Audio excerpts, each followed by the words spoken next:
2 minuscules chiots, bergers allemands, pendaient sous un porche ballotté par une tempête de neige, silencieux, figés, comme oubliés du monde entier. Leurs petits corps tremblaient à peine, leurs cris étouffés par le vent, leur cœur ralentissant à chaque flocon qui tombait. Le froid s'infiltrait partout, mordant leur peau, s'installant dans leurs poumons.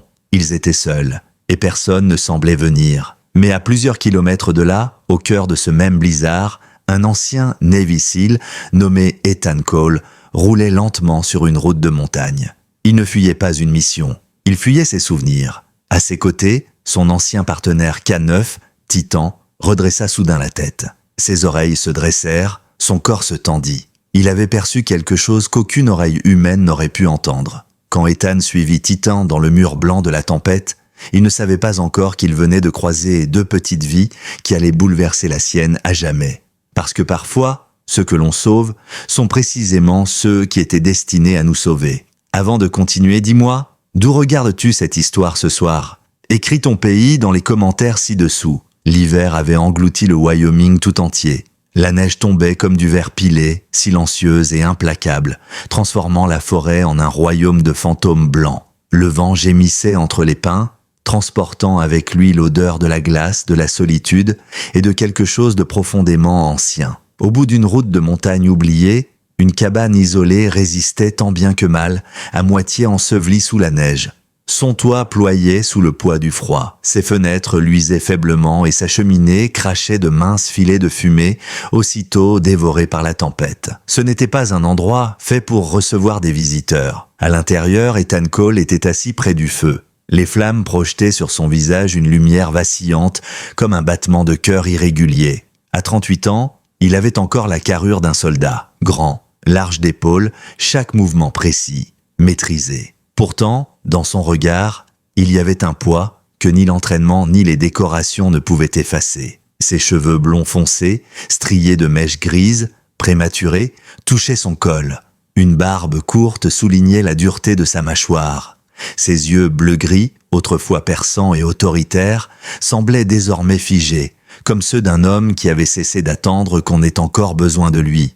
Il vivait ici seul, avec Titan, son berger allemand de 6 ans. Le pelage noir et fauve du chien brillait dans la lumière du feu, une large cicatrice pâle traversant son flanc droit, souvenir d'une autre vie. Titan avait été un chien militaire, un K9 de la Navy, intrépide, loyal, entraîné à détecter des explosifs aux côtés d'Ethan lors de nuits interminables dans le désert. Aujourd'hui, il partageait une guerre plus silencieuse, une guerre faite de survie, de souvenirs et de silence que trop long. La tempête faisait rage dehors, frappant les murs comme une créature vivante cherchant à entrer. Ethan passa une main calleuse dans sa barbe et s'enfonça dans sa chaise. Il avait appris à vivre sans voix humaine, sans rire, sans mission. La solitude était devenue sa pénitence depuis le jour où une opération avait mal tourné et où 3 de ses frères d'armes n'étaient jamais rentrés. Les derniers mots, radio, de cette mission résonnaient encore dans son esprit chaque fois que le vent hurlait trop longtemps. Les oreilles de Titan frémirent.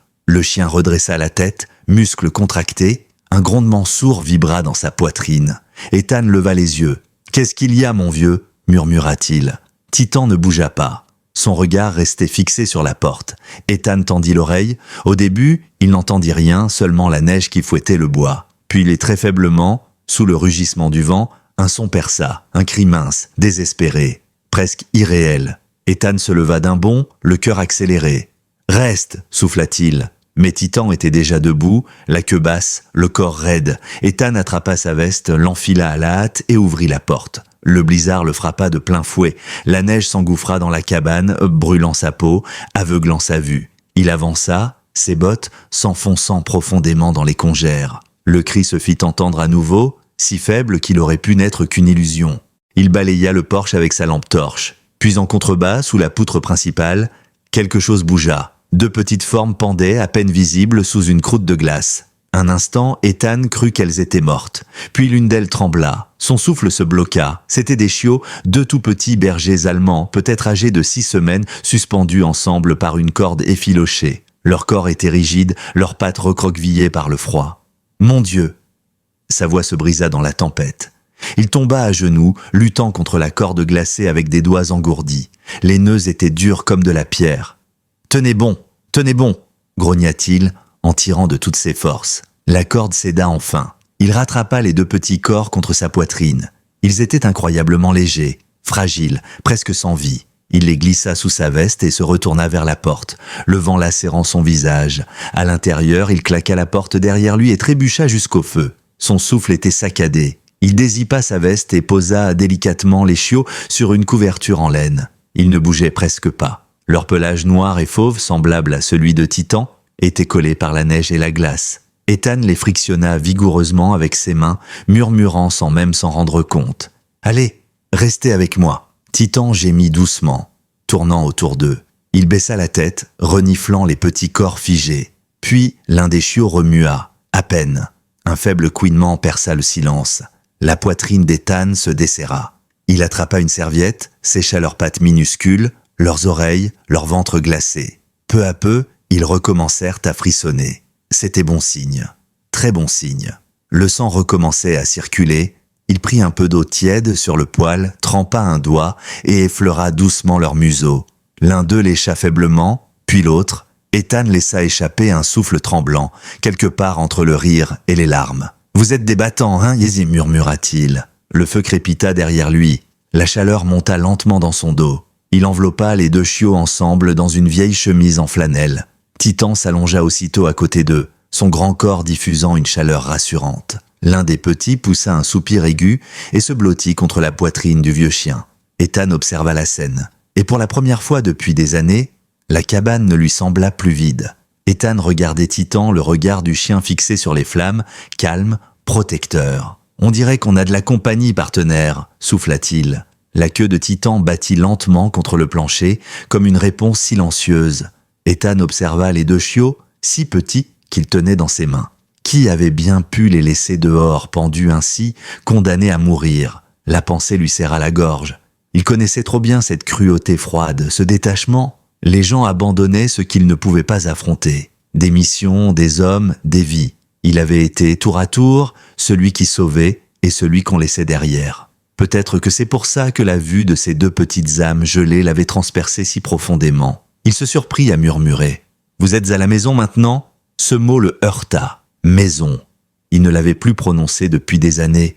Il posa une main sur la tête d'un des chiots, le plus vif des deux. « Toi, tu seras scout, » dit-il doucement, avant de tourner le regard vers le plus petit, celui qui se levait contre la patte de Titan. « Et toi, tu seras Daisy. » Les noms sonnèrent juste, comme s'ils avaient toujours été là, attendant d'être dits. Dehors, le vent se calmait, son hurlement se transformant en un murmure fatigué. La neige continuait de tomber, lente et légère, comme des plumes déposées sur la fenêtre. Ethan s'adossa au mur, les muscles encore tremblants de froid. Sa cabane, autrefois si vide, semblait désormais respirer à nouveau. Le feu projetait des reflets dorés sur les planches, sur les fusils accrochés au mur, sur la vieille photo d'une équipe militaire sous un soleil brûlant. Des visages qu'il connaissait encore par cœur, des hommes qu'il avait promis de ramener et qu'il n'avait pas pu sauver. Pendant des années, ce souvenir l'avait gelé de l'intérieur. Mais ce soir, dans le crépitement du feu, un autre son prenait la place de la douleur. Le rythme fragile de deux petits cœurs qui apprenaient à battre à nouveau. Il ajouta une bûche, se pencha vers les chiots et murmura d'une voix rauque « Vous êtes en sécurité maintenant. Plus de tempête. » Titan bâilla, posa son museau sur ses pattes et ferma lentement les yeux. Les deux chiots remuèrent, se serrant davantage contre lui. Ethan les observa longtemps, son souffle se calant sur le leur. Le feu enveloppait la pièce d'une lueur douce, presque dorée. Dehors, la neige tombait toujours, mais à l'intérieur, la chaleur régnait. Il sentit, pour la première fois depuis des années, quelque chose fondre en lui.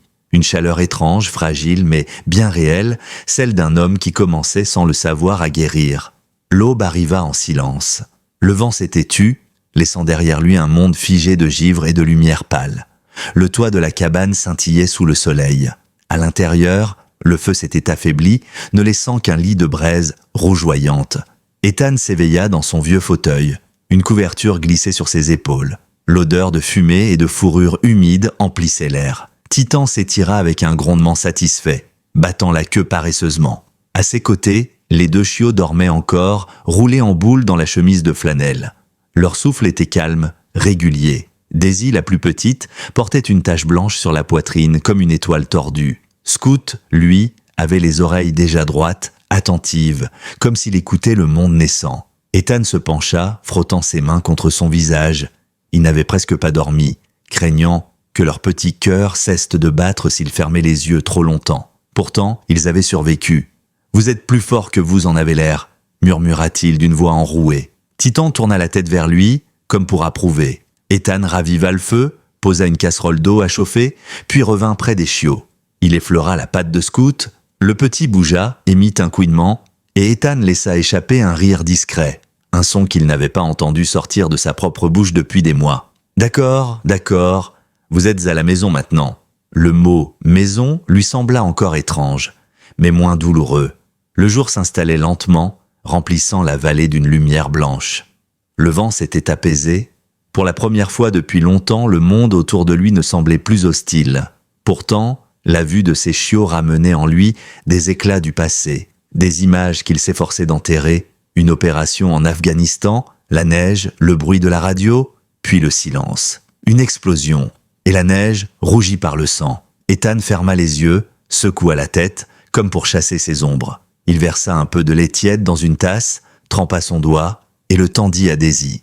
La petite lécha doucement, puis Scout fit de même, leur langue minuscule tremblant de fatigue.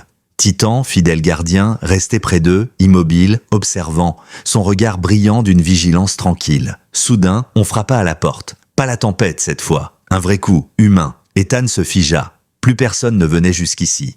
Titan se redressa, oreille dressée, prêt à bondir. Le coup se répéta, plus doux, hésitant. Ethan enfila sa veste, s'approcha de la porte et posa la main sur la poignée. Lorsqu'il ouvrit, le froid s'engouffra à nouveau. Sur le seuil se tenait une femme âgée, emmitouflée dans un manteau brun épais. Ses cheveux gris s'échappaient d'un bonnet tricoté, saupoudré de neige.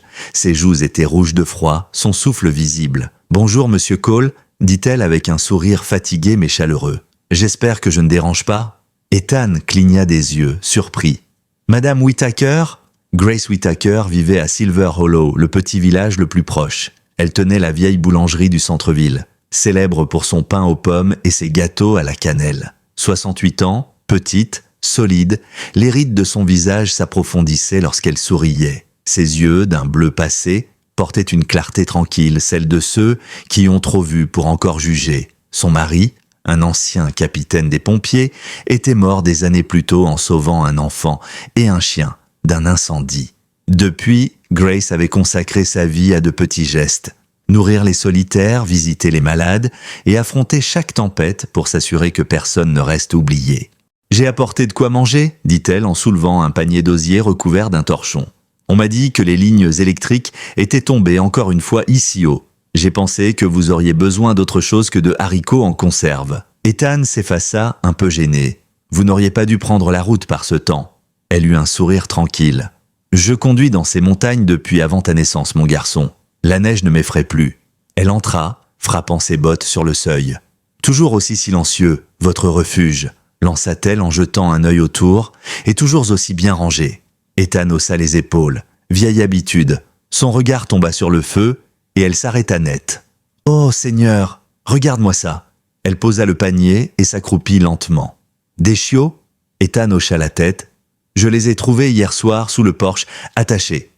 Quelqu'un les avait laissés là. » Son visage se durcit. « Attachés ? Mon Dieu !» Elle tendit une main ridée, caressa doucement la tête de Daisy. La petite ouvrit les yeux, bâilla faiblement. « Vous êtes de vrais petits miracles », murmura Grace. Ethan ne répondit rien. Grace leva les yeux vers lui, lisant quelque chose dans son regard. « Vous les avez sauvés ?» dit-elle doucement. Il haussa les épaules. « Je les ai juste trouvés. » Elle sourit avec bienveillance. « Trouver, ce n'est pas sauver. Peut-être que vous n'êtes pas tombé sur eux par hasard. Parfois, Dieu n'envoie pas des signes en tonnerre et éclair. Parfois, il se contente du premier imbécile prêt à ouvrir une porte. » Ethan esquissa un sourire. « Vous pensez que Dieu m'a envoyé 2 chiots à moitié gelés ?» Elle soutint son regard. « Je pense qu'il vous a envoyé une raison de recommencer à aimer. » Les mots résonnèrent longtemps après qu'elle les eut prononcés. Ethan détourna les yeux, prétendant raviver le feu. Grace ne dit plus rien. Elle défit simplement le panier, du pain chaud, un pot de soupe, un petit pot de miel. L'odeur de pommes et de cannelle emplit la pièce. « Vous n'auriez pas dû, » murmura-t-il. « Oh, si j'aurais dû, » répondit-elle. « Mon mari faisait pareil. Il ne pouvait pas s'empêcher de courir vers les gens en danger, même quand c'était trop tard. Il a sorti un chien d'une maison déjà en flammes. Ils ont survécu tous les deux, mais pas lui, la fois d'après. Alors maintenant, j'aime à croire qu'il continue de courir, quelque part vers quelque chose de bon. Ses yeux brillèrent, mais sa voix resta ferme. Parfois, le Seigneur nous renvoie juste pour aimer encore une fois. Ethan resta muet. Il n'avait pas parlé autant à quelqu'un depuis des mois, peut-être des années. Il y avait dans la voix de Grace une paix qui le déstabilisait, une certitude qu'il croyait perdue. « Merci », dit-il finalement, d'une voix basse mais sincère. Elle acquiesça, jetant un dernier regard au chiot endormi contre Titan. « Prenez soin d'eux, ils comptent sur vous maintenant. »« Je le ferai. » Elle remit son manteau, ajusta son écharpe. « Une autre tempête approche ce soir. Si vous avez besoin de quoi que ce soit, la radio de l'église fonctionne encore. J'appellerai à midi. » Ethan la raccompagna jusqu'à la porte. Le vent sifflait doucement dehors. Elle se retourna une dernière fois, son regard empli d'une bienveillance presque maternelle. « Vous n'êtes plus aussi seul que vous le croyez, monsieur Cole. Pas maintenant. » Quand elle disparut dans la neige, Ethan resta longtemps dans l'embrasure de la porte, observant les traces de ses pas s'effacer peu à peu sous les flocons. Le silence retomba, mais ce silence-là avait quelque chose de différent. Moins vide, moins froid. Il referma la porte, se tourna vers le feu. Titan s'était déjà recouché, les deux chiots serrés contre lui. Scout remua dans son sommeil, lâchant un petit aboiement aigu. Ethan sourit. Il se servit une tasse de café, s'assit et contempla les flammes. Pour la première fois depuis longtemps, sa cabane ne résonnait plus de solitude. Elle respirait, vivante. 2 jours plus tard, la tempête avait cessé, mais l'hiver régnait encore sur les montagnes comme un roi fatigué refusant d'abandonner son trône. L'air était coupant, mordant la peau à chaque inspiration.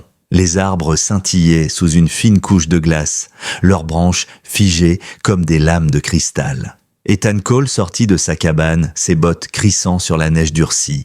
Il resserra son manteau autour de ses épaules, laissant échapper un souffle blanc. Derrière lui, Titan le suivait sans un bruit, ses pattes laissant des empreintes nettes à côté des siennes.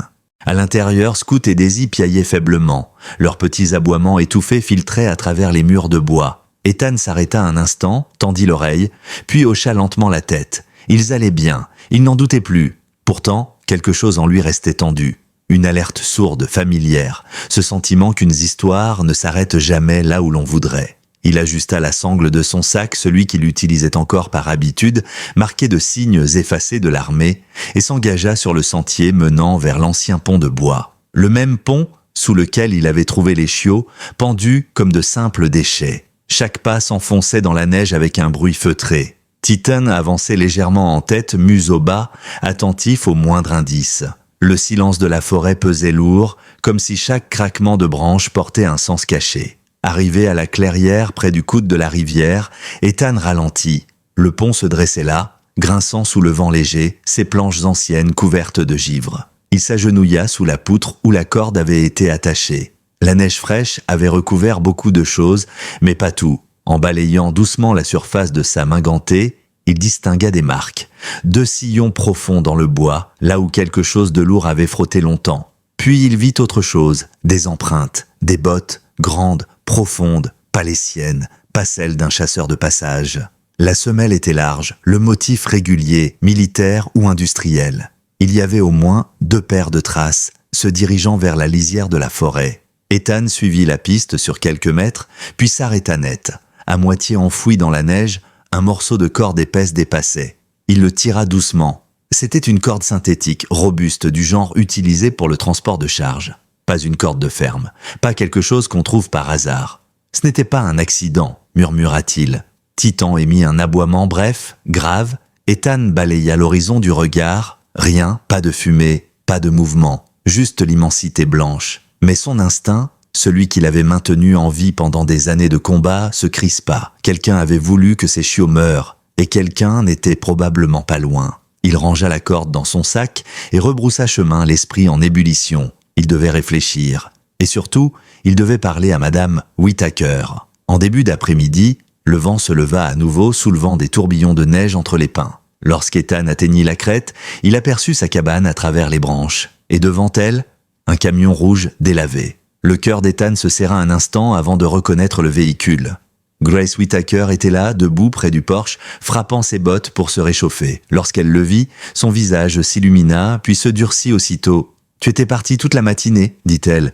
J'allais prévenir quelqu'un. » Ethan esquissa un sourire fatigué. « Juste une promenade. » Elle pencha la tête. « On ne part pas en promenade avec un sac et un couteau, Ethan. » Il posa son sac contre la rambarde. « Je suis retourné au pont. » Son regard s'assombrit. « J'ai trouvé des empreintes, 2 hommes et une corde industrielle. » Elle inspira lentement. « Donc, quelqu'un les a abandonnés volontairement. »« Pire que ça, répondit-il.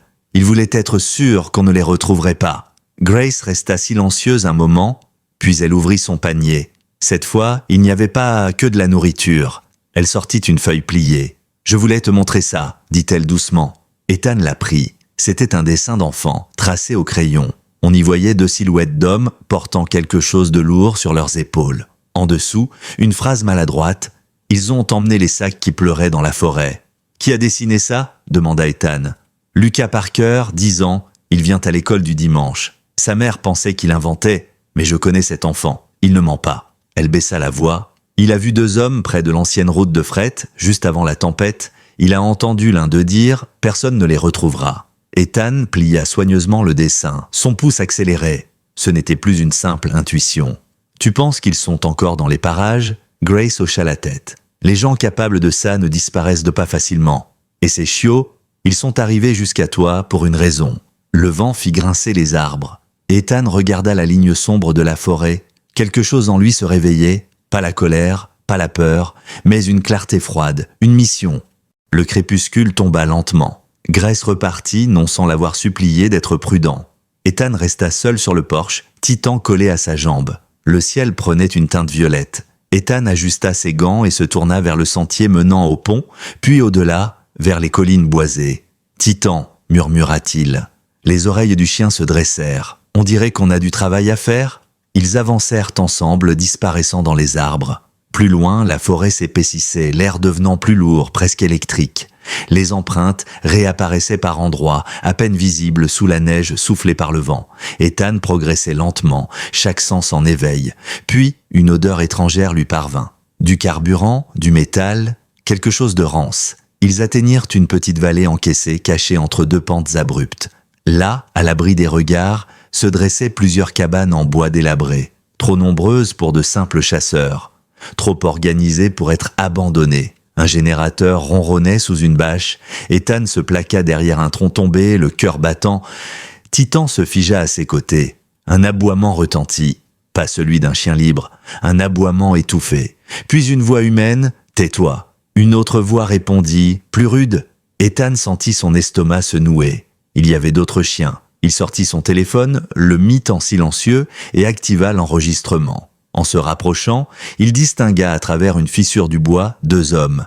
L'un grand, massif, le crâne rasé, l'autre plus trapu, barbe poivre et celle négligée.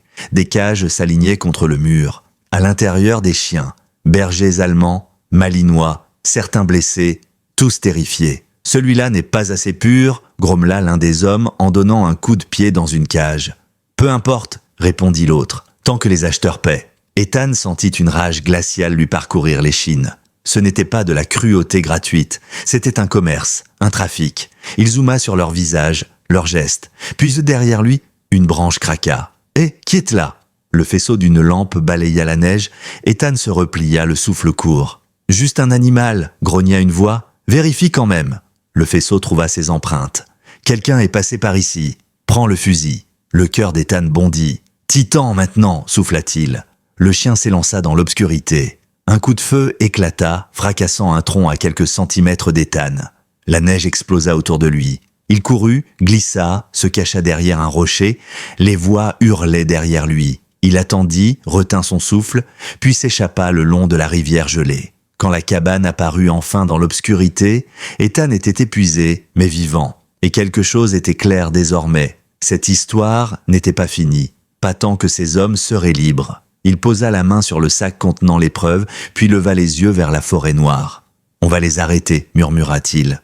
Pour eux. À l'intérieur, Scout et Daisy dormaient paisiblement contre Titan. Ethan referma la porte derrière lui. Pour la première fois depuis longtemps, il ne fuyait plus. Il avançait. La nuit tomba plus vite que prévu. Un ciel d'acier s'écrasait sur les montagnes et un vent lourd ramenait les premières volutes d'une nouvelle tempête. Ethan n'avait pas touché à son repas. Son regard restait fixé sur la vitre, sur le rideau de neige qui s'intensifiait. Titan somnolait près du feu, mais ses oreilles restaient droites, toujours prêtes à capter le moindre son.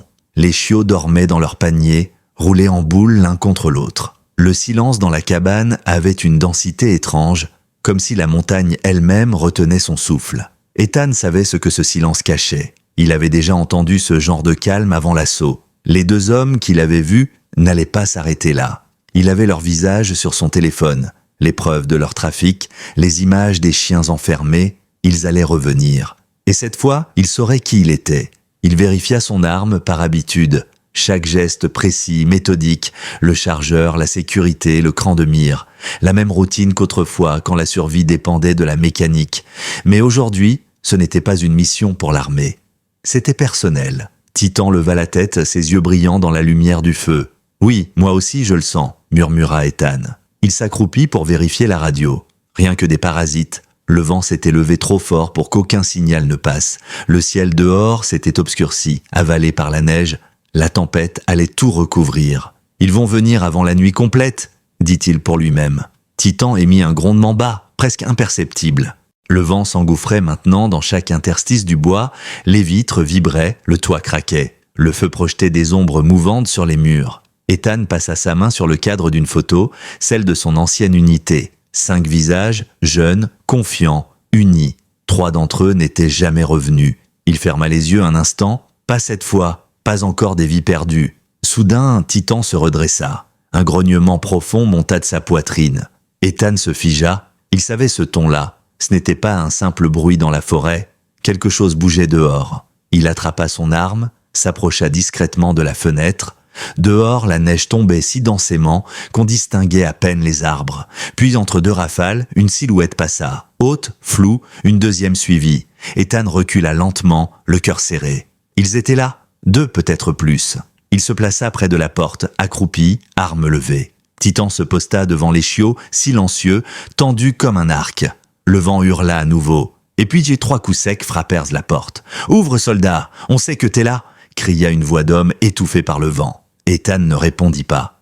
3 autres coups, plus violents. « Tu crois qu'on ne t'a pas vu, hein? Rends-nous ce que t'as pris, et on en restera là. » Ethan inspira profondément, se forçant à garder son calme. « Ce que j'ai pris? Vous parlez de ça ?» murmura-t-il en jetant un regard vers le téléphone sur la table. Il avait envoyé une copie du fichier à Grace ce matin juste avant que le réseau ne lâche. Si elle avait réussi à le transférer au shérif, ils avaient peut-être une chance. Un craquement retentit. Quelque chose venait d'être brisé dehors. Ils essayaient de contourner la cabane.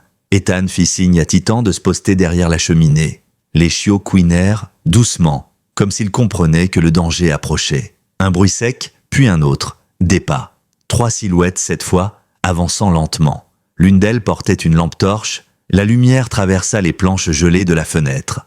Ethan serra les dents, puis plus rien, juste le vent. Le silence. Ils connaissaient ce genre de piège. Ils se plaçaient. Ils attendaient. Ils allaient frapper sur 2 côtés à la fois. Il jeta un regard vers le feu, se déplaça pour ne plus être éclairé, et attendit. Le premier choc arriva soudain. Un coup d'épaule contre la porte, si fort que les gonds hurlèrent. Titan bondit, prêt à attaquer, mais Ethan leva la main. « Pas encore » murmura-t-il.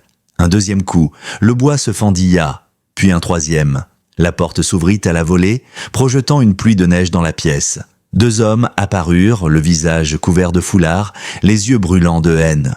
L'un tenait un fusil de chasse, l'autre une barre de fer. « Je t'avais dit qu'on reviendrait » lança celui au crâne rasé. Ethan leva son arme et tira, pas pour tuer, juste pour avertir. Le coup claqua dans le plancher, éclatant les planches. Les 2 hommes se figèrent un instant, puis reculèrent. « Posez vos armes !» cria Ethan.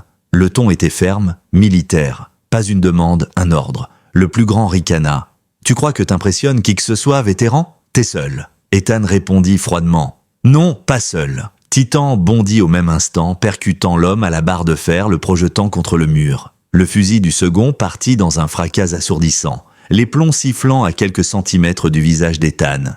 Une écharde le blessa à l'épaule, brûlante, mais il ne lâcha pas prise. Le combat fut bref, brutal. Des années d'entraînement revinrent sans qu'il ait à réfléchir. Un coup de coude, un mouvement de désarmement, le fusil bascula au sol. Titan mordit l'autre homme au bras, l'empêchant de se relever. La neige s'engouffrait par la porte ouverte, couvrant le sol de cristaux, puis, au milieu du chaos, un son inattendu. Une sirène, faible d'abord, lointaine, puis plus nette. Ethan cligna des yeux, incrédule. Une seconde plus tard, des phares jaillirent à travers la tempête. « Police, baissez vos armes !» cria une voix grave. 2 officiers pénétrèrent dans la cabane, fusils levés. Les 2 intrus furent plaqués au sol en quelques secondes, et derrière eux la silhouette d'un homme massif entra, son manteau couvert de neige. Shérif Daniel Harris. Un colosse à la mâchoire carrée, les cheveux griffèrent, le regard franc et direct. Ancien marine, lui aussi. « Ça fait plaisir de voir que t'as encore de bons réflexes, Cole », dit-il en baissant son arme. Ethan haleta, l'épaule en feu. « Comment vous avez su ?» Le shérif esquissa un sourire bref. « Madame Whittaker m'a appelé en pleine nuit. Elle a dit que tu allais avoir besoin d'une compagnie armée avant l'aube. Elle n'avait pas tort. » Ethan hocha lentement la tête, réalisant qu'elle avait tenu parole. Quelques minutes plus tard, les 2 assaillants furent menottés et emmenés dehors, leur colère étouffée par le vent. Titan resta près d'Ethan, haletant mais indemne. Les chiots s'y tremblaient encore, blottis sous une couverture. Le shérif s'accroupit devant eux, ses yeux s'adoucissant. « Bon sang, ce sont ceux dont Grace parlait ?» Ethan acquiesça. « Oui, ceux qu'ils avaient laissés dehors. » Harris se redressa, regardant le feu qui reprenait lentement vie. « Tu sais, mon père disait toujours que les montagnes testonnaient les hommes. Certains deviennent des monstres, d'autres deviennent des gardiens. » Il posa une main lourde sur l'épaule d'Ethan. « Et toi, mon vieux, t'es resté du bon côté. » La porte s'ouvrit de nouveau et une silhouette familière apparut dans la lumière du feu. Grace Whittaker, emmitouflée, les joues rougies, les yeux humides, elle s'approcha lentement, le souffle court. « Espèce d'entêté !» dit-elle d'une voix tremblante. « Tu as failli me faire une peur bleue. » Ethan sourit faiblement. « Je crois que j'ai un don pour ça. » Elle posa sa main sur son bras. « Je te l'avais dit, non ?» Les anges veillent sur les hommes bons. Il secoua la tête, ému malgré lui. « Je ne suis pas sûr d'en être un. »« Tu l'es maintenant, » répondit-elle simplement. Dehors, la tempête commençait à s'épuiser. Les flocons retombaient doucement, le vent s'apaisait. Le ciel pâlissait déjà, annonçant l'aube. Des habitants du village, alertés par la radio, gravissaient la pente derrière les voitures du shérif. Certains tenaient des lampes, d'autres des bougies. Tous s'étaient déplacés dans la nuit pour voir celui qu'on appelait déjà le soldat qui avait sauvé les chiots. Grace s'agenouilla près du panier où Scout et Daisy levaient leur tête endormies. Elle leur caressa doucement le front. « Tu vois, Ethan, Dieu n'oublie jamais. Il attend juste qu'on soit prêt à écouter. » Ethan ne répondit pas. Il regarda simplement la neige tomber, lentement, paisiblement, sur le monde qu'il croyait perdu. Le matin se leva sans bruit, comme si la montagne elle-même avait décidé de se faire discrète après la violence de la nuit. La tempête s'était retirée, laissant derrière elle un monde recouvert d'un manteau blanc intact, presque sacré. La lumière grise de l'aube filtrait à travers les arbres, dessinant de longues ombres sur la neige fraîche.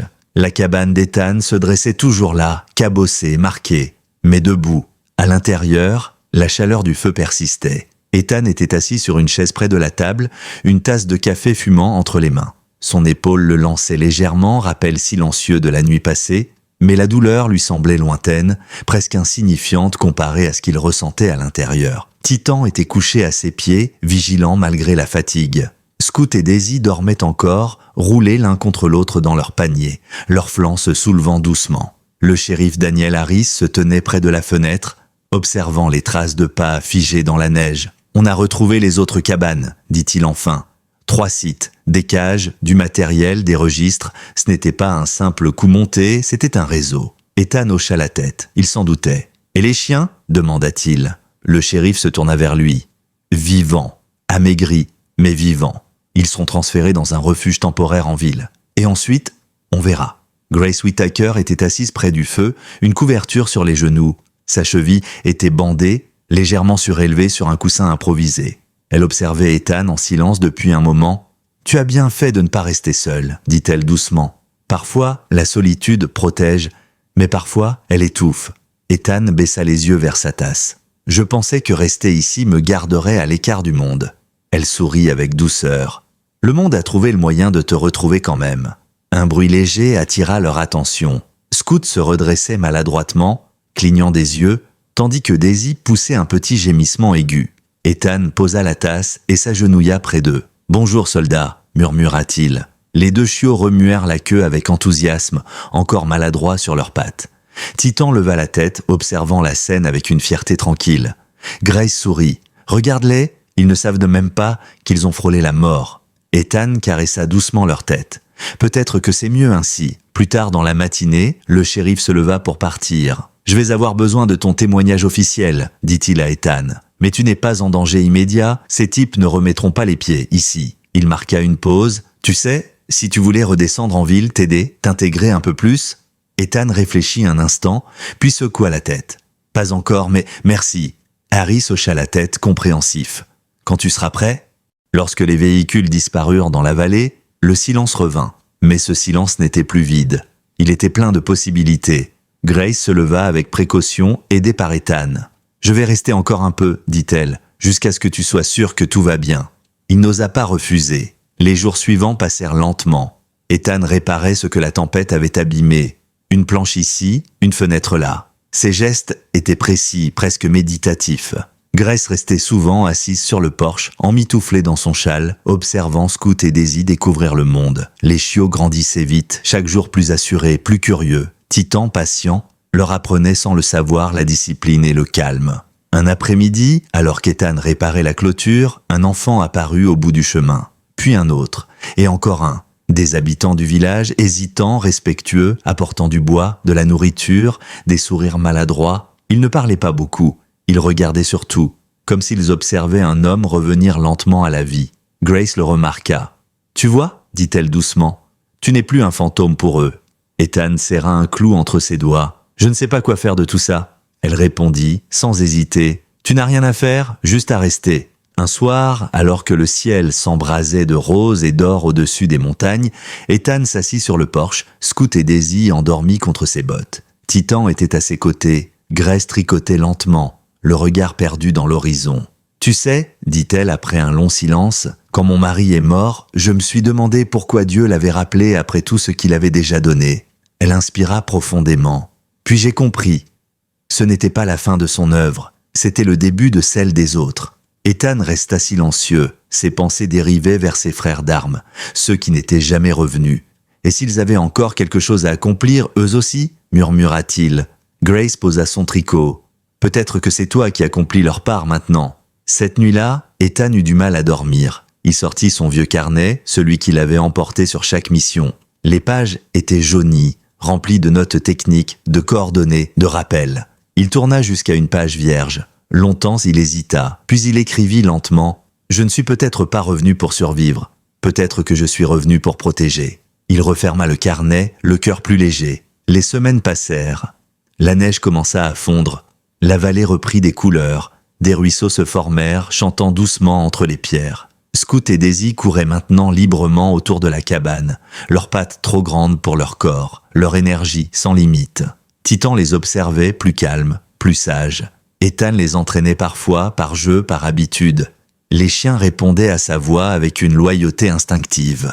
Un matin, Grace lui apporta un morceau de bois sculpté. « C'est pour toi, dit-elle. » Sur la planche, on pouvait lire « Haven of Light ».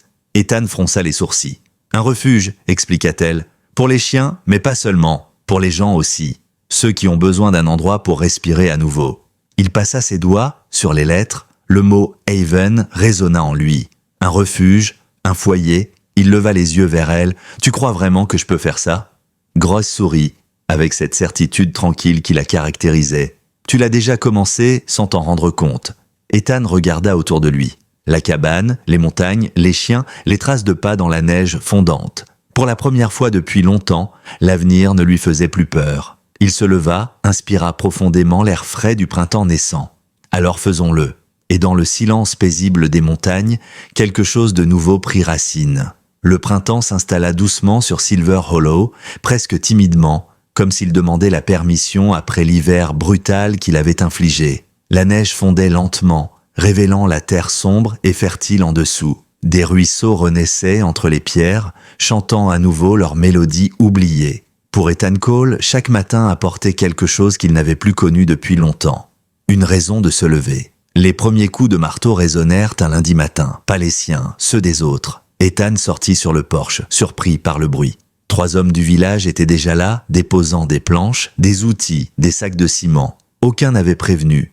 Ils se contentèrent de lever la main en guise de salut, un peu gênés, comme s'ils n'étaient pas certains d'être les bienvenus. Ethan resta figé une seconde, puis hocha la tête. « Merci », dit-il simplement. Le mot lui sembla étrange, mais juste.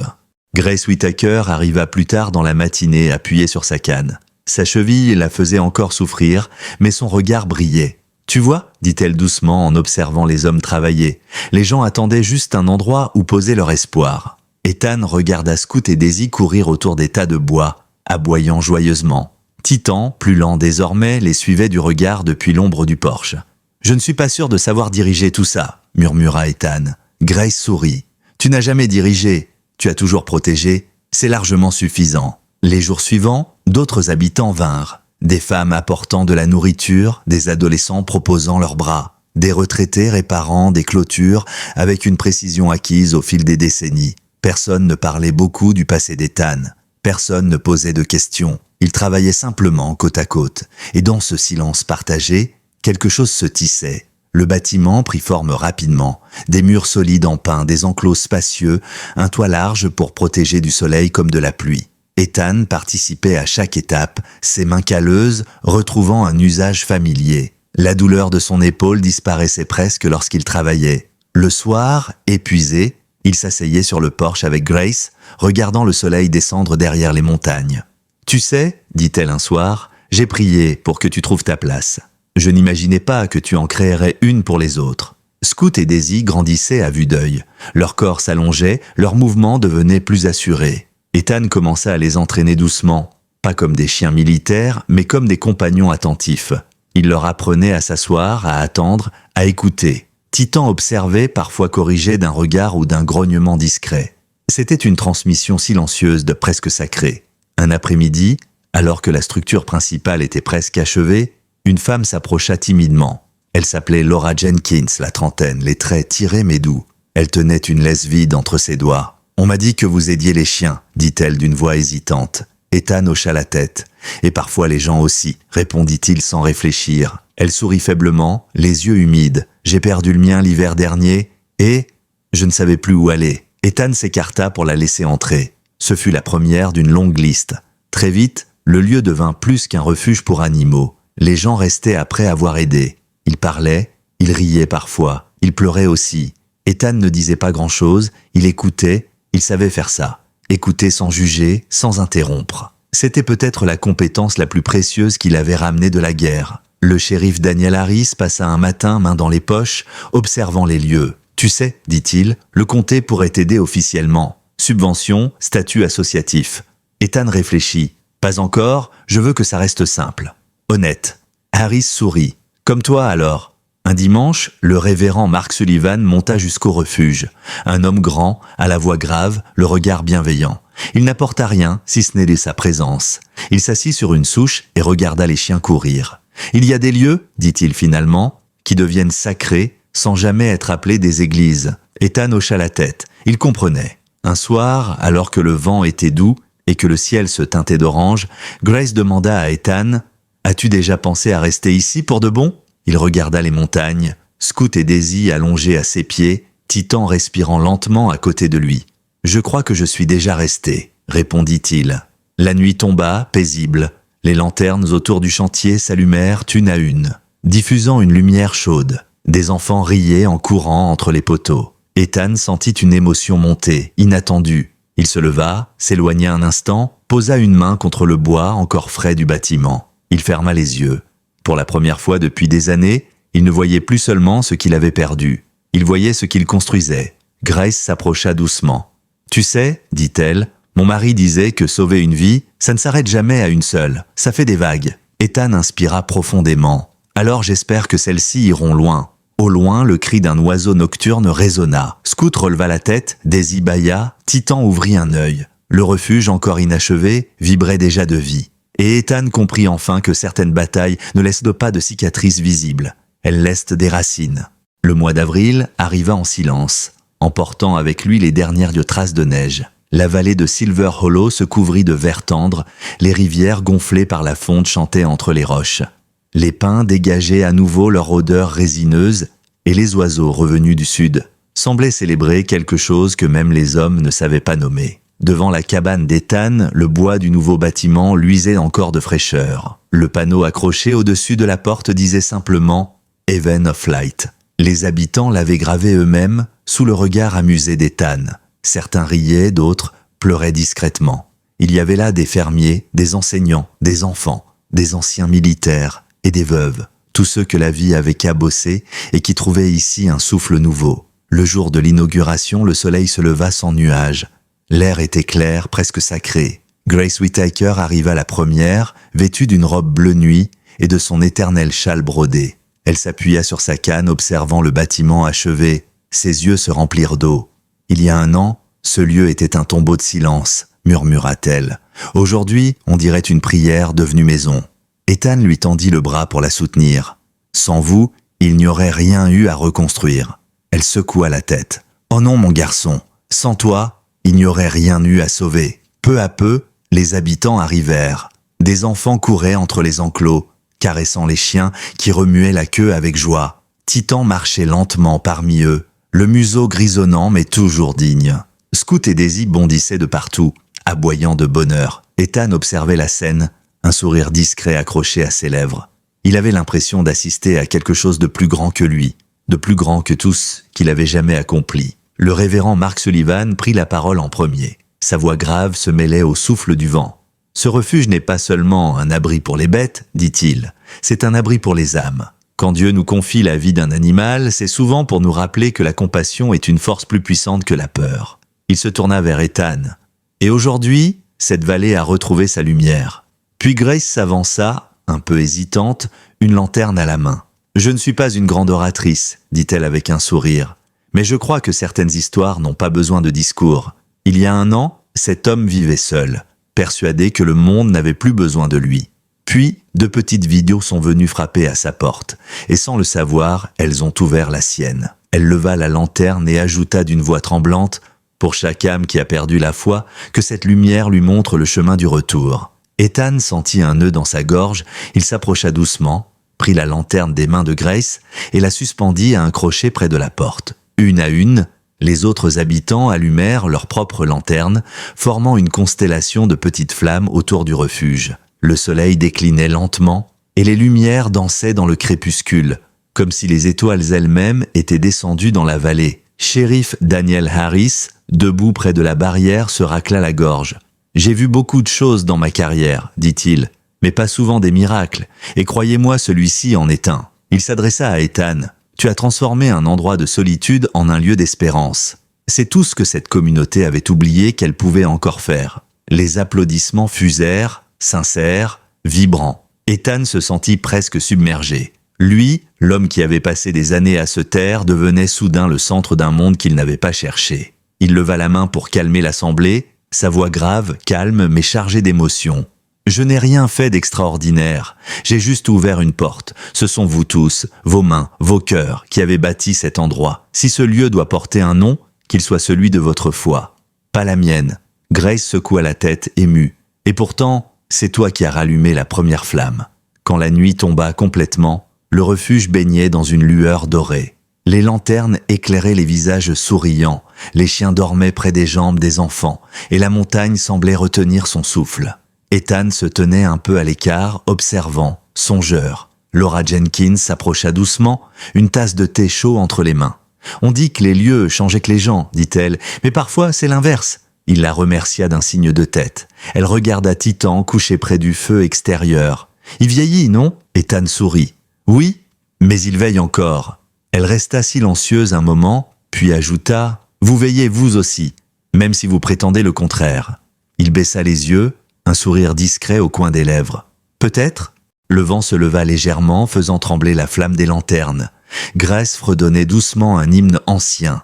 Sa voix, fragile mais juste, s'élevait au-dessus du murmure du vent. Certains se joignirent à elle, d'autres restèrent simplement immobiles, à écouter. Le refrain parlait de lumière, de retour, de pardon. Ethan sentit les mots traverser son cœur comme un baume. Il leva les yeux vers le ciel. Des milliers d'étoiles scintillaient au-dessus de la vallée. Et pendant un instant, il eut la sensation étrange que tout ce qu'il avait perdu, tout ce qu'il avait regretté, l'observait depuis là-haut, apaisé. Ses frères d'armes, ses souvenirs, même les fantômes avaient trouvé leur place ici. Quand la chanson s'acheva, Grace posa sa main sur son bras. « Tu vois ?» murmura-t-elle. « La lumière attire toujours la lumière. » Il acquiesça sans un mot, dans le feu vacillant. Son regard se posa sur Scout et Daisy, blottis l'un contre l'autre. Ils dormaient profondément, insouciants. Titan les observait comme un vieux soldat veillant sur la relève. Ethan inspira lentement. « Ils vont continuer ce qu'on a commencé, hein ?» dit-il doucement. Grace hocha la tête. « Oui, et toi aussi. » Les mois suivants s'écoulèrent avec une douceur inattendue. Le refuge, autrefois simple chantier improvisé, battait désormais au rythme de la vie. Chaque matin, la lumière filtrait à travers les pins et venait se poser sur les enclos, sur les gamelles alignées, sur les silhouettes encore endormies des chiens. L'air sentait le bois chaud, la terre humide, et quelque chose de plus subtil encore, l'espoir. Ethan se levait tôt, toujours, habitude ancienne gravée dans ses muscles. Mais désormais, il ne se réveillait plus avec ce poids écrasant sur la poitrine. Il se réveillait avec des pas à faire, des regards à croiser, des vies à nourrir. Scout et Daisy étaient les premiers à l'accueillir, bondissant hors de leur niche, la queue battant l'air avec une énergie inépuisable. Ils avaient grandi. Leurs corps étaient désormais forts, élancés, leurs yeux brillants d'intelligence. Ils ressemblaient de plus en plus à Titan. Titan, le vieux chien avançait plus lentement à présent. Son museau avait blanchi davantage, ses articulations se raidissaient au petit matin. Mais son regard restait le même, calme, présent, vigilant. Il s'installait souvent près de l'entrée du refuge, comme une sentinelle silencieuse, observant les allées et venues. Les autres chiens semblaient instinctivement le respecter, s'écartant sur son passage, comme s'ils savaient qu'il portait une sagesse ancienne. Ethan avait remarqué les premiers signes sans vouloir les nommer. Les pauses plus longues, les respirations plus lourdes, les nuits où Titan se levait difficilement. Il savait. Bien sûr qu'il savait. Mais il continuait jour après jour, comme si le simple fait d'aimer plus fort pouvait ralentir le temps. Le refuge attirait désormais des gens de plus en plus loin, des familles venues adopter, des anciens combattants en quête de silence, des femmes seules, des hommes brisés, des adolescents perdus. Certains restaient 1 heure, d'autres une journée entière. D'autres encore revenaient chaque semaine, sans jamais vraiment expliquer pourquoi. Ethan ne posait pas de questions.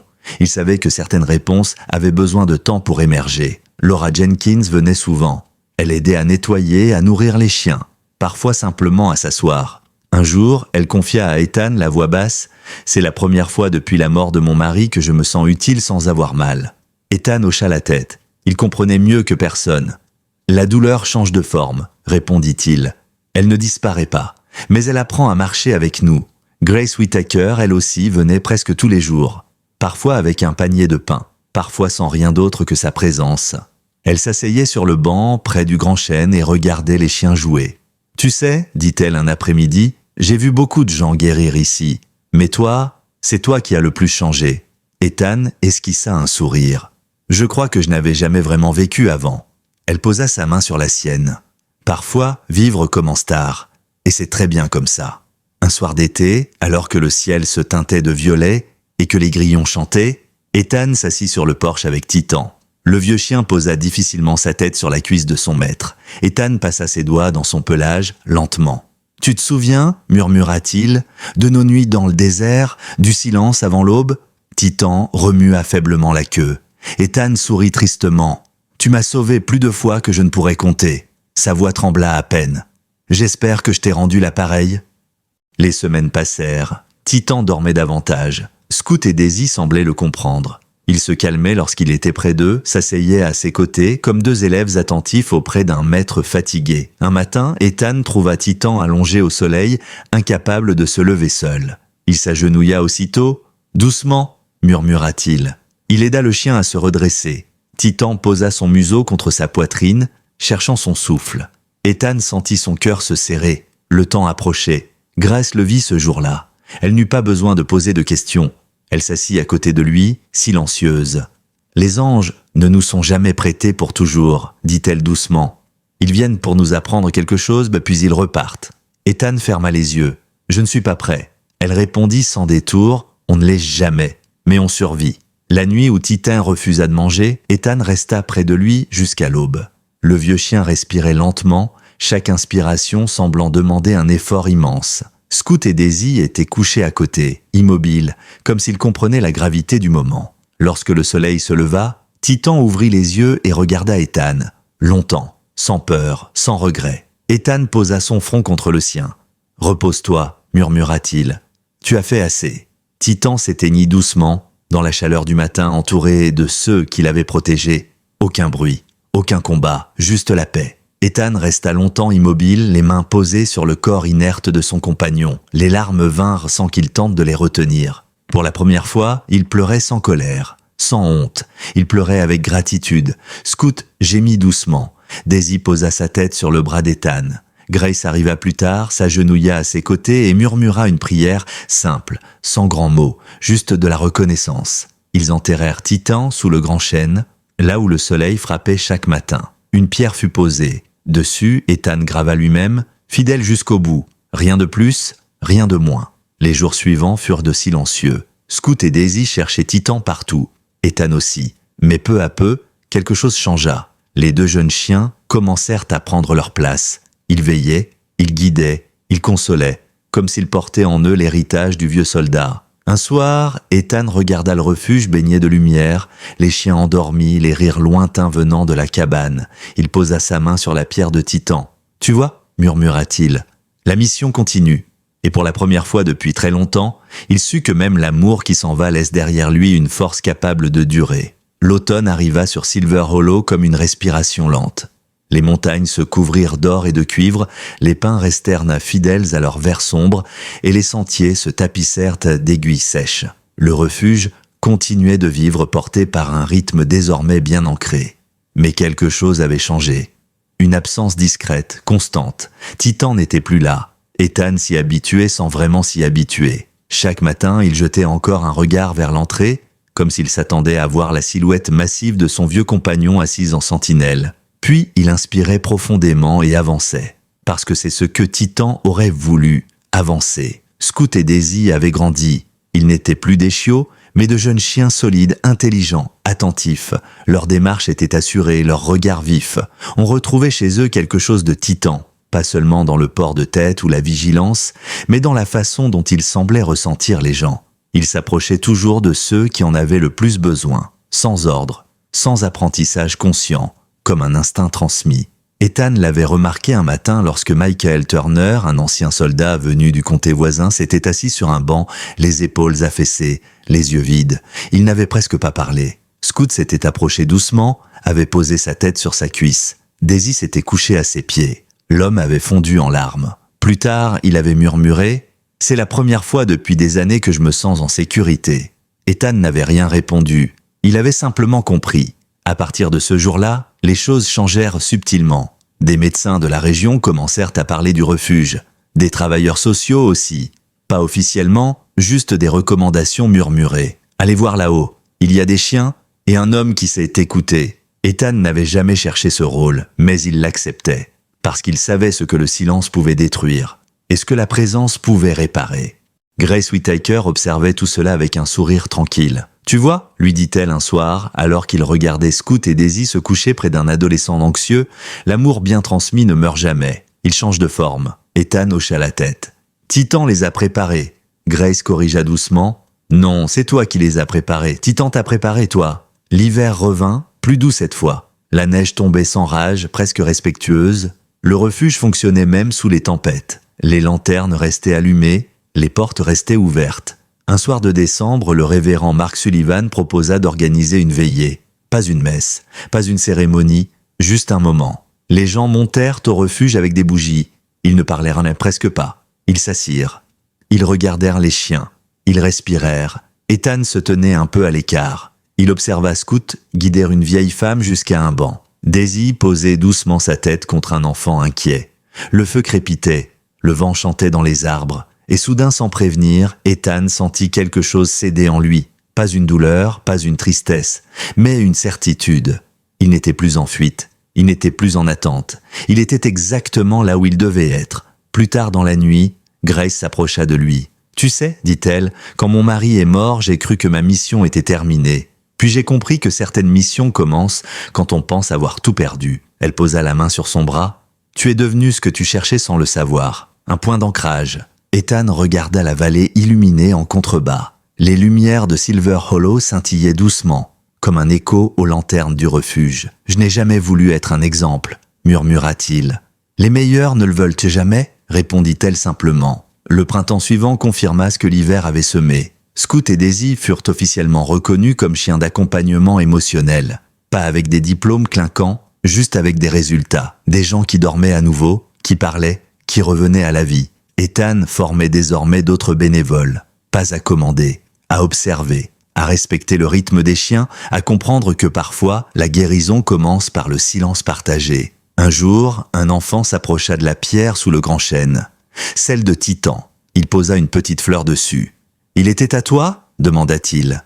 Ethan sourit doucement. « Non » répondit-il. « Il était à tous ceux qui avaient besoin de courage. » L'enfant hocha la tête, sérieux, comme s'il comprenait quelque chose d'important. Le soir même, Ethan resta seul sous l'arbre. Il posa la main sur la pierre froide. « Tu vois, vieux frère, » murmura-t-il. « Tu avais raison depuis le début. » Le vent fit frémir les branches. Scoot et Daisy vinrent s'asseoir de chaque côté de lui. Le cercle était complet. Ethan leva les yeux vers le ciel. Les étoiles brillaient avec une clarté paisible. Il ne demanda rien. Il ne supplia rien. Il remercia simplement. Pour la douleur, pour la perte, pour l'amour, pour la seconde chance. Il se leva lentement, suivi par les deux chiens, et redescendit vers le refuge où la lumière l'attendait. Il savait que tout n'était pas parfait, que la vie continuerait à blesser parfois, mais il savait aussi ceci. Il n'était plus seul pour y faire face. Et quelque part, dans ce silence habité, il sentit la présence de Titan, non pas comme un fantôme, mais comme une force transmise, une fidélité devenue éternelle. Les années passèrent sans bruit, comme un ruisseau qui continue de couler même quand on ne l'écoute plus. Silver Hollow changea doucement, sans jamais perdre son âme. De nouvelles familles arrivèrent, d'anciennes maisons furent rénovées. La vie suivit son cours. Mais là-haut, sur la crête battue par le vent, le Haven of Light resta immuable. Un repère, une respiration, une promesse tenue. Ethan Cole vieillissait lui aussi. Pas brutalement, pas avec amertume, juste avec cette lenteur tranquille propre aux hommes qui ont enfin cessé de lutter contre le temps. Ses cheveux grisonnaient davantage, ses épaules étaient un peu moins droites, mais son regard n'était plus hanté. Il était présent, ancré, vivant. Chaque matin, il ouvrait les portes du refuge comme on ouvre un sanctuaire. Scoot et Daisy, désormais adultes, se tenaient à ses côtés. Leurs mouvements étaient calmes, assurés, presque cérémonieux. Ils n'avaient jamais oublié d'où ils venaient, le froid, la corde, le silence. Et c'est précisément pour cela qu'ils savaient reconnaître la détresse chez les autres. Ils s'approchaient sans bruit, sans forcer, posant simplement leur présence là où elle était nécessaire. Les gens continuaient de venir. Certains pour adopter, d'autres pour rester, d'autres encore simplement pour s'asseoir un moment, respirer et repartir un peu plus léger. Ethan ne demandait jamais pourquoi. Il savait que certaines blessures ne demandent pas à être expliquées, seulement accueillies. Grace Whittaker ne montait plus aussi souvent. Ses pas étaient plus lents désormais, mais lorsqu'elle venait, elle s'asseyait toujours au même endroit, près du grand chêne, celui sous lequel Titan reposait. « Tu sais, dit-elle un jour à Ethan, sa voix devenue plus fragile, je crois que ce lieu continuera même quand nous ne serons plus là. » Ethan regarda le refuge, les chiens, les bénévoles qui riaient doucement. « Oui, répondit-il, parce qu'il n'a jamais été construit sur des murs. Il a été construit sur des choix. Un soir d'hiver, alors que la neige tombait doucement, un jeune homme entra au refuge. Il devait avoir une vingtaine d'années, les mains tremblantes, le regard fuyant. Il ne parla presque pas. Daisy s'approcha, posa sa tête contre son genou. Scoot resta assis devant lui, immobile. Le jeune homme inspira profondément, puis murmura « J'ai failli ne pas venir ». Ethan s'assit à côté de lui. « Mais tu es venu ?» répondit-il simplement. Et cela suffit. Plus tard, cette nuit-là, Ethan resta seul dehors. Le refuge dormait. Les lanternes diffusaient une lumière douce, presque céleste. Il marcha lentement jusqu'au grand chêne et posa la main sur la pierre gravée. Fidèle jusqu'au bout, il sourit. « Tu vois, mon vieux » murmura-t-il. Il continue, comme tu l'avais prévu. Le vent souffla doucement entre les branches, comme une réponse familière. Ethan leva les yeux vers le ciel étoilé. Il ne ressentait plus de colère, plus de culpabilité, juste de la gratitude, pour la douleur qu'il avait brisée, pour les chiots qu'il avait sauvés, pour les mains tendues quand il n'osait plus demander, pour la foi qui n'avait jamais cessé de le chercher, même quand lui avait arrêté d'y croire. Il comprit alors quelque chose d'essentiel. Les miracles ne font pas de bruit. Ils ne descendent pas du ciel dans un éclat aveuglant, ils arrivent attachés à une corde sous un porche. Ils arrivent de sous la forme d'un chien fidèle, d'une vieille femme obstinée, d'une porte qu'on ouvre une dernière fois alors qu'on pensait ne plus jamais le faire. Ethan resta là longtemps, respirant l'air froid, sentant la paix s'installer profondément en lui. Puis il retourna vers le refuge. Scout et Daisy se levèrent aussitôt, prenant place à ses côtés. Ensemble, ils franchirent le seuil. La lumière intérieure les enveloppa, chaleureuse, vivante. Il s'arrêta un instant, la main sur le cadre de la porte, et murmura avec une certitude tranquille « On est rentré à la maison ». Et peut-être que cette histoire ne parle pas seulement d'un homme ni même de chien, peut-être qu'elle parle de toi, de ces moments où tu t'es senti perdu, inutile, oublié, de ces tempêtes qui semblaient vouloir tout emporter, et de cette petite voix quelque part qui te demandait simplement de ne pas fermer la porte. Parce que la vérité, c'est que personne n'est jamais trop brisé pour être utile. Personne n'est jamais trop tard pour aimer à nouveau, et parfois, ce sont les vies les plus fragiles qui viennent nous rappeler que nous sommes encore capables de lumière. Si cette histoire t'a touché, partage-la avec quelqu'un qui en a besoin aujourd'hui. Abonne-toi pour d'autres récits de foi, de courage et de seconde chance. Et où que tu sois ce soir, n'oublie jamais ceci. Même dans le froid le plus dur, la lumière sait toujours retrouver son chemin jusqu'à toi.